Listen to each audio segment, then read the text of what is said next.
এই যে মহাজ্ঞানী, হ্যাঁ আপনাকেই বলছি। টমেটো শীতের ফল হলেও বর্তমানে সারা বছরই পাওয়া যায়। টমেটোতে vitamin A, K, B one, বি3, বি5, বি6 O vitamin C পাওয়া যায়। এছাড়া টমেটোতে আয়রন, পটাশিয়াম, ম্যাগনেসিয়ামও পাওয়া যায়।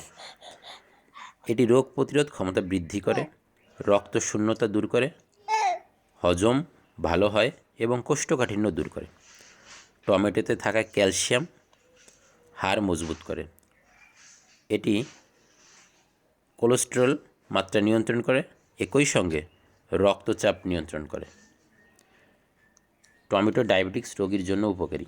যে কথাগুলো বললাম তা আমার মন গড়া কোনো কথা নয়, বিভিন্ন গবেষণা থেকে সংগ্রহ করা।